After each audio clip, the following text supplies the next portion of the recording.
Good afternoon students. इस video के अंतर्गत हम लोग मिश्रित वाक्यों के विषय में अध्ययन करेंगे। मतलब ऐसे वाक्य इस चैप्टर में है जिसमें इट का प्रयोग दिखलाया गया है कि इट कहाँ कहाँ लगता है, दैट प्रयोग कैसे किया जाता है, और फिर उसके बाद शुरुआत की गई है कि जो कोरिलेटिव्स हैं, जो एक दूसरे की सहायता करते हैं वाक्य के अर्थ को पूर्ण करने के लिए, जैसे either or, neither nor, both and, no sooner than, ये जो आए हैं इनका प्रयोग कैसे किया जाता है, क्या सावधानी बरतनी चाहिए, उसे इस चैप्टर के अंतर्गत प्रदर्शित किया गया है। इसमें 20 सेंटेंस इसके पहले वाले वीडियो में प्रदर्शित किए जा चुके हैं। 21 से शुरू है। क्या आप मुझे एक पेन या एक पेंसिल देंगे? क्या आप मुझे एक पेन या पेंसिल देंगे?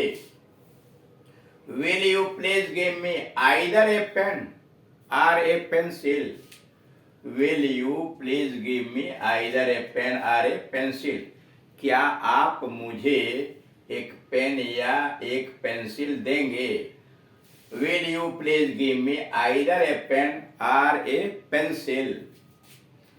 अगला है दोनों उत्तर ठीक है। Both answers are correct. दोनों उत्तर ठीक हैं। Both answers are correct. यह न तो अध्यापिका है और न छात्रा है। यह न तो अध्यापिका है न छात्रा है।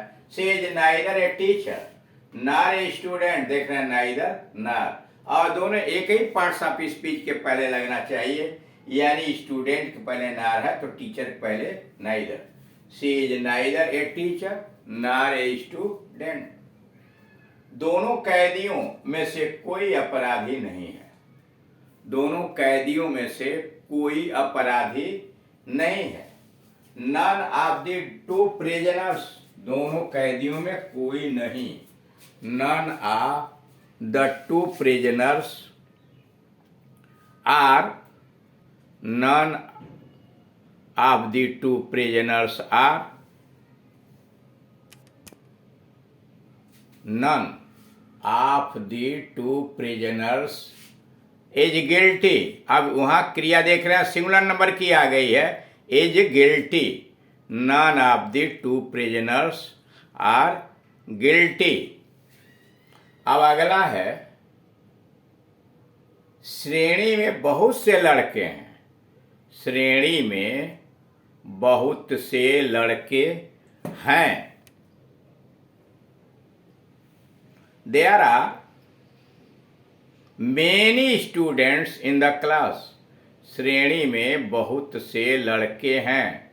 There are many students in the class, अथवा there are a number of students in the class। There are a number of students in the class। करा कि श्रेणी में बहुत से लड़के हैं, तो there are a number of students in the class, या there are many students in the class। 26 26। टोकरी में 10 आम हैं। टोकरी में 10 आम है। There are 10 mangoes। टोकरी में 10 आम हैं।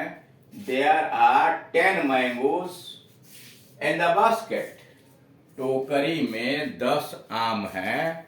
There are 10 mangoes in the basket। अथवा the basket contains। अथवा the basket contains 10 mangoes। Correct, टोकरी में 10 आम हैं। ठीक। There are 10 mangoes in the basket, अथवा the basket contains 10 mangoes। 27। मेज पर 2 पुस्तकें थीं। There were 2 books on the table। मेज पर 2 पुस्तकें थी। There were 2 books on the table। अब यहां देख रहे हैं, देयर का प्रयोग सिखलाया जा रहा है। देयर रजनी और मीनाक्षी दोनों को मेहनत करनी चाहिए। रजनी और मीनाक्षी दोनों को मेहनत करनी चाहिए। Both Rajani and Meenakshi should work hard. Both Rajani and Meenakshi should work hard.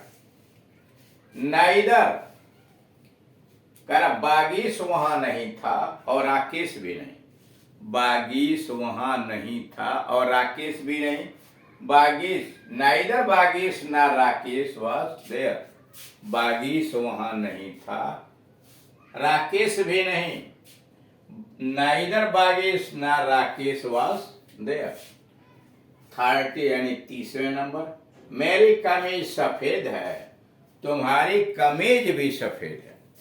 कह रहा मेरी कमीज सफेद है, तुम्हारी कमीज भी सफेद है। माई शर्ट इज व्हाइट, मेरी कमीज सफेद है। My shirt is white. Your shirt is white too, तुम्हारी कमीज भी सफेद है। My shirt is white, your shirt is white too. मेरा कोट काला नहीं है, तुम्हारा कोट भी काला नहीं। मेरा कोट काला नहीं है, तुम्हारा कोट भी काला नहीं है। My coat is not black, your coat is not black either.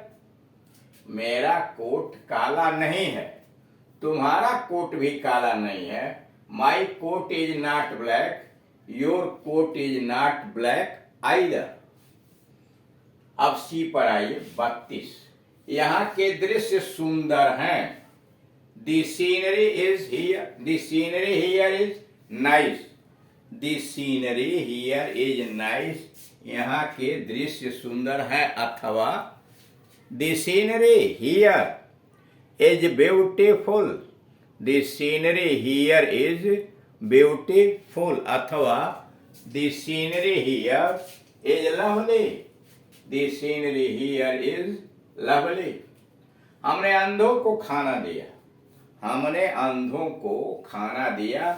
we provided the blind with food, हमने अंधों को खाना दिया। वी प्रोवाइडेड, प्रोवाइडेड प्रदान किया।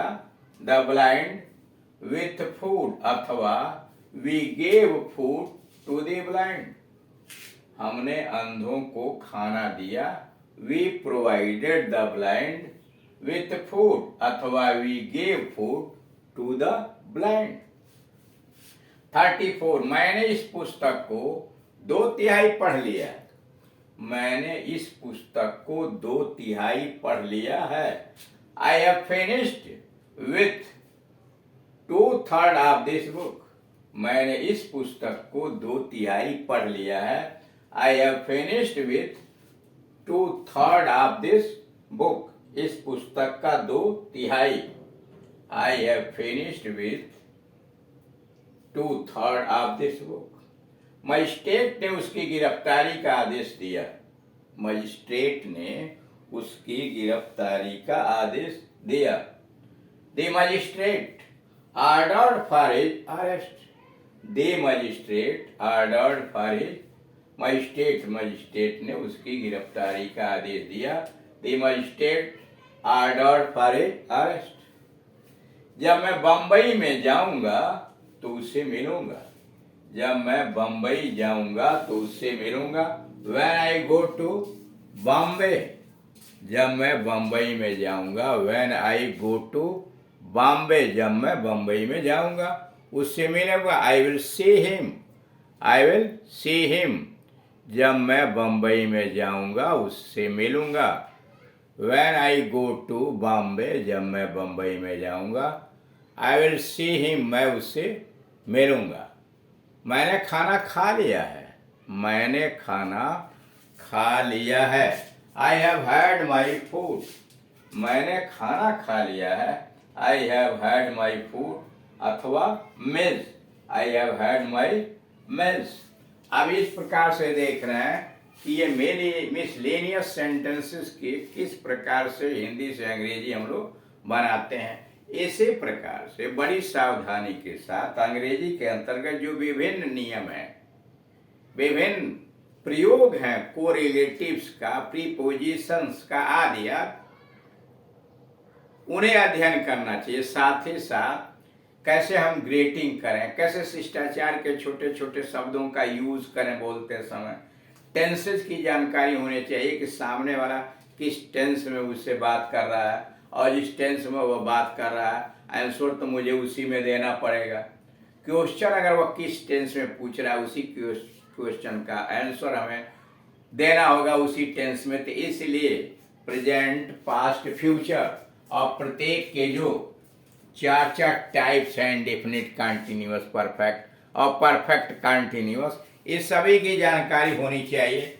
इसके अलावा जो विभिन्न प्रकार के सेंटेंसेज हैं, assertive, interrogative, imperative, exclamatory, optative, इन वाक्यों का निर्माण हम कैसे करेंगे, साथ ही साथ ट्रांसफॉर्मेशन, उस ट्रांसफॉर्मेशन के अंतर्गत एक्टिव से पैसिव, पैसिव से एक्टिव, डायरेक्ट, इनडायरेक्ट और अन्य, अफर्मेटिव को निगेटिव, निगेटिव को अफर्मेटिव, इंट्रोगेटिव, ये सब कैसे एक दूसरे से परिवर्तित किए जाते हैं। इन सारी चीज़ों की जब हमारे पास जानकारी हो जाएगी तो हम धीरे धीरे कुशलता की तरफ बढ़ते चले जाएंगे और अपने पार्टनर के साथ तो एक पार्टनर का चुनाव कर लीजिए जो भी हो, और उसके साथ डेली कुछ न कुछ प्रैक्टिस कीजिए, उससे क्वेश्चन पूछिए, वह जवाब देगा और विभिन्न सब्जेक्ट पर आप लोग बातचीत कीजिए, एक दूसरे का सुधार कीजिए, वह आपसे क्वेश्चन ही करेंगे, आप उसका सुधार करेंगे।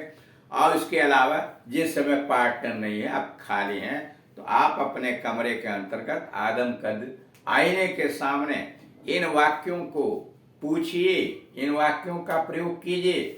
उससे यह होगा कि आपके बॉडी लैंग्वेज क्या है, चेहरे का हाव भाव क्या है, और यह सारी चीजें जब आप खुद देखेंगे तो क्या कमियां हैं, हमारे मन के अंदर जो डर है वह निकल जाएगा। इसलिए कि फ्लुएंटली इंग्लिश स्पीकिंग के अंतर्गत, धारा प्रवाह अंग्रेजी बोलने के अंतर्गत सबसे बड़ी जो समस्या है वो हमारी डर है।